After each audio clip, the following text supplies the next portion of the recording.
La Russie n'a pas voulu renouveler la trêve énergétique et elle en a déjà payé le prix. L'Ukraine a battu aujourd'hui un nouveau record de portée de frappe en profondeur sur le territoire russe. Il est rapporté que des drones ukrainiens ont frappé, dans la journée du 12 février, la raffinerie de pétrole de Lukoil dans la ville d'Oukhta, en République des Comices, située à 2000 km de Kiev. Et je souligne que c'est déjà la deuxième attaque contre précisément cette raffinerie qui joue un rôle crucial dans l'approvisionnement en carburant des régions nord de la Russie.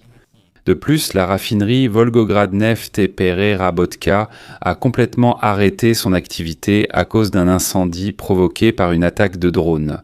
Donc c'est encore une autre raffinerie qui a été touchée. Parallèlement, les efforts des États-Unis et de l'Europe pour limiter la capacité de la Russie à vendre son pétrole l'obligent à accorder des remises de plus en plus importantes à ceux qui sont prêts à l'acheter. Mais malgré le fait que ces remises dépassent déjà 27 $ par baril d'énormes volumes de brut, n'arrivent toujours pas à trouver preneur. Il se trouve que la moitié du pétrole extrait est actuellement bloqué sur des pétroliers en haute mer, car il n'y a tout simplement pas d'acheteurs pour celui-ci. Et cela soulève déjà la question de savoir s'il est vraiment judicieux pour la Russie de continuer à extraire les volumes de pétrole actuels. Et voilà que le Kremlin a déjà trouvé comment corriger toute cette situation. Au Kremlin, on prépare une solution pour réduire le déficit budgétaire de la Fédération de Russie, qui a été confrontée à un effondrement des revenus pétroliers et gaziers. Ainsi, à Moscou, il prévoit d'augmenter encore davantage les impôts pour les Russes afin de collecter 1,2 trillion de roubles supplémentaires. Je m'appelle Alexei Petchii. Discutons ensemble de ce sujet, mais avant de commencer, je vous demande de vous abonner à la chaîne, de mettre un like, d'écrire n'importe quel commentaire sous cette vidéo et de ne pas oublier de vous abonner à ma chaîne Telegram Petchii News. Le lien est dans la description de la vidéo. Nous y publions immédiatement les actualités. Alors, aujourd'hui, le 12 février, les Russes ont été surpris de constater que la fin de la trêve énergétique fonctionne dans les deux sens. Je rappelle que les États-Unis d'Amérique avaient proposé à la Russie de reprendre ce marathon de frappe contre le secteur énergétique en disant que si la Russie ne frappe pas l'énergie ukrainienne, l'Ukraine ne frappera pas l'énergie russe. Mais le Kremlin a rejeté cette idée.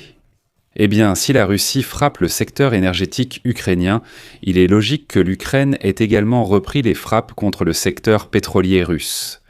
Des drones ukrainiens ont frappé, dans la journée du 12 février, la raffinerie de pétrole Lukoil dans la ville d'Oukhta, en République des Comices, située à 2000 km de Kiev. C'est déjà la deuxième attaque contre cette raffinerie qui joue un rôle crucial dans l'approvisionnement en carburant des régions du nord de la Russie. Il est également intéressant de noter que des images apparaissent déjà montrant que dans les régions du Nord, on commence à retirer les prix du carburant dans les stations-service et à fermer ces stations, même s'il reste encore de l'essence. Cela montre sans doute qu'ils savent qu'il y a un problème, donc ils vendront le carburant un peu plus cher. Voilà, un autre missile est en train de voler vers la raffinerie.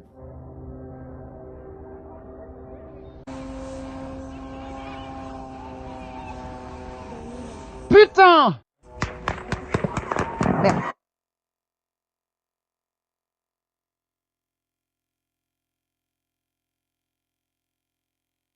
Un incendie s'est déclaré sur le site de l'entreprise à Oukhta à la suite d'une attaque de drone. Voici des images de la scène montrant un incendie majeur. Une énorme colonne de fumée noire s'élève au-dessus de l'usine. Il est rapporté que l'attaque a été menée par des drones d'attaque de type Lyuti, selon les informations des habitants locaux. Au moins 3 de ces drones se sont écrasés sur la raffinerie de Oukhta. Lyuti est un développement ukrainien bien connu. Il est rapporté que l'installation de distillation atmosphérique et sous vide du pétrole, qui a été modernisée en 2012 pour atteindre une capacité de 2 millions de tonnes de matières premières par an, a été touchée. La détérioration de cette installation peut perturber la production de produits pétroliers lourds et de bitume routier, ainsi que les chaînes ultérieures de traitement plus poussées. La capacité totale de la raffinerie de Oukhta est estimée entre 4 et 6 millions de tonnes de pétrole par an, et maintenant les drones ukrainiens l'ont également atteinte. Il est rapporté que lors du raid, les autorités régionales ont évacué les employés de l'usine et du centre commercial local.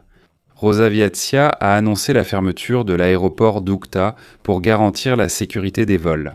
Les médias locaux rapportent également que certaines institutions éducatives et organisations de la ville sont en cours d'évacuation. La chef d'Oukta, Marina Meteleva, a appelé les habitants à ne pas céder à la panique. Elle dit « Eh bien, ce n'est pas grave, il y a eu quelques drones qui sont arrivés ». Mais voilà que les Russes, à 2000 km de l'Ukraine, se demandent maintenant sur les réseaux sociaux « Mais qu'est-ce qui se passe ?» La guerre, apparemment, est déjà arrivée jusqu'à eux à plus de 2000 km. Ils espéraient pourtant qu'elle ne les toucherait jamais. Eh bien voilà. Selon des données ouvertes, Lukoil Oukta Raffinage est la plus ancienne entreprise de raffinage de pétrole du district fédéral du Nord-Ouest. Entre autres, elle produit de l'essence et du diesel. Et auparavant, la direction principale du renseignement du ministère de la Défense de l'Ukraine avait souligné que cette usine approvisionnait l'armée russe en carburant et qu'elle constituait donc une cible militaire légitime. Mais ce n'est pas tout. Une autre raffinerie de Lukoil a également été touchée. Il s'agit de Lukoil Volgograd Raffinage, situé dans le district de Krasnoarmeïski à Volgograd. C'est la plus grande raffinerie de la région de Volgograd et l'un des actifs clés de la société Lukoil, qui, je le rappelle, a été sanctionnée par les États-Unis à l'automne dernier. L'usine traite plus de 15 millions de tonnes de pétrole par an. Et il est rapporté que la raffinerie Volgograd Raffinage s'est complètement arrêtée à cause d'un incendie provoqué par une attaque de drone, à la suite de la frappe de drone. Des dommages ont notamment été subis par la même unité de distillation primaire du pétrole, AVT1 d'une capacité de 18 500 tonnes par jour, ce qui représente 40% de la capacité totale de la raffinerie. Alors que les drones ukrainiens détruisent les raffineries de pétrole en Russie, les sanctions des États-Unis et de l'Europe font également leur effet. Comme l'écrit le Wall Street Journal, les efforts des États-Unis et de l'Europe pour limiter la capacité de la Russie à vendre son pétrole l'obligent à accorder des remises de plus en plus importantes à ceux qui sont prêts à l'acheter. Mais malgré le fait que ces remises aient déjà dépassé 27 $ par baril, d'énormes volumes de pétrole russe n'arrivent toujours pas à trouver preneur. À l'heure actuelle, environ 143 millions de barils de pétrole russe se trouvent sur des pétroliers en haute mer, ce qui représente environ la moitié de la production mensuelle de la Fédération de Russie. Au final, la plupart des pétroliers, transformés en réservoirs flottants, naviguent actuellement près des ports situés au large des côtes russes, indiennes et chinoises, ou bien dans des zones utilisées pour le transfert de pétrole de navire à navire. Par exemple au large de la Malaisie. Mais il n'y a toujours pas d'acheteurs pour ce pétrole. Comme le disent les experts, le délai de vente de ces barils dépendra en grande partie du niveau des remises proposées aux acheteurs potentiels pour le pétrole russe de type Oural, dans les ports de chargement. Ces remises ont atteint un niveau record de 27 $ et 30 cents par baril par rapport au Brent. Mais même une remise aussi record ne satisfait pas encore les acheteurs. Même la Chine dit « Nous allons attendre encore un peu, peut-être lorsque les remises seront plus importantes ». Et ici, je rappelle qu'en janvier, l'interdiction de l'Union européenne sur l'importation de carburant issu du pétrole russe est entrée en vigueur. Et cela crée un effet domino, un double coup qui sape les ventes non seulement des matières premières, mais aussi des produits pétroliers qui en sont issus. Je vais expliquer ici le rôle de l'Inde pendant la guerre de la Russie contre l'Ukraine. Elle achetait du pétrole russe bon marché, le raffinait activement en produits pétroliers comme l'essence, le diesel, le bitume, etc., puis revendait ces produits pétroliers en Europe. Mais maintenant, cette faille est fermée. L'Europe a déclaré que si l'on découvre que ces produits pétroliers sont fabriqués à partir de pétrole russe, il sera interdit de les importer en Europe.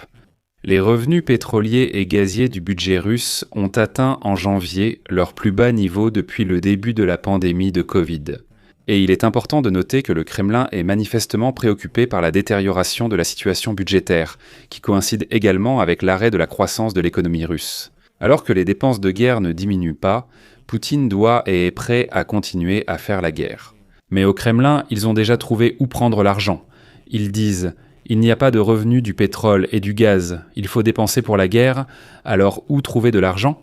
Pour réduire le déficit budgétaire, qui a été confronté à l'effondrement des revenus pétroliers et gaziers, il est possible d'augmenter les impôts de 1,2 trillion de roubles supplémentaires, À la Sberbank de la Fédération de Russie, ils ont proposé que l'argent supplémentaire pour la guerre contre l'Ukraine puisse par exemple être collecté auprès des producteurs de métaux précieux et non ferreux, puisque leurs prix ont considérablement augmenté. La logique ici est simple. Regardez les cotations, vous verrez que les prix de l'or, de l'argent, du platine, etc. ont grimpé. Alors augmentons simplement les taxes sur tous ces métaux. Au final, au Kremlin, ils ont décidé que pour les producteurs de métaux précieux, il suffisait simplement d'augmenter la taxe sur l'extraction et de leur prélever ces 1,2 trillion de roubles. Et si cela ne suffit pas, au Kremlin, ils envisagent d'augmenter encore une fois les impôts pour les Russes ordinaires. Quel est le problème ? Eh bien, la guerre, comme le disent les Russes, est une guerre populaire alors que le peuple paie cette guerre de sa propre poche. Voilà la logique du Kremlin. Et pour finir, j'ajouterai que, selon Reuters, des calculs confidentiels pour le gouvernement russe ont montré un sombre tableau, un déficit budgétaire de 10 000 milliards de roubles, et pour la première fois depuis de nombreuses années, les revenus budgétaires nominaux sont falsifiés. Même malgré l'augmentation de la TVA et des impôts sur les petites entreprises, cela n'a même pas aidé, et les recettes du budget sont devenues nettement inférieures aux dépenses, ce qui représente déjà un énorme déficit budgétaire. Et donc, pour sauver le budget, qui cette année encore devra consacrer 1 rouble sur 3 à l'armée et à la guerre. Le ministère des Finances de la Fédération de Russie a déjà proposé de légaliser les casinos et de leur prendre 30% de tous leurs revenus. Introduire des droits d'exportation sur les diamants, et le ministère de l'Environnement a annoncé une augmentation radicale des taxes pour les dommages causés à l'environnement. De plus, pour les métallurgistes, cette norme a été augmentée de 20 fois et de 25 fois pour les exploitants aurifères. Ils ont décidé qu'ils devraient donc payer beaucoup plus. Ils promettent aussi d'instaurer une taxe de 22% sur les produits que les Russes achètent sur les places de marché. C'est-à-dire, quand un Russe achète quelque chose sur Internet, même si la TVA est déjà incluse, ce n'est pas grave, il devra quand même payer 22% de taxes en plus. Écrivez en commentaire quel marketplace existe en Russie. En Europe, il y a OLX, aux États-Unis, il y a eBay, et en Russie, est-ce qu'il reste quelque chose de similaire à des marketplaces civilisés ? C'est pour ça qu'il y a un énorme problème avec les revenus du budget russe. Mais comme on dit, Poutine ne se décourage pas et dit « Ce n'est pas grave, on va secouer encore ces Russes, on va leur soutirer de l'argent et continuer la guerre.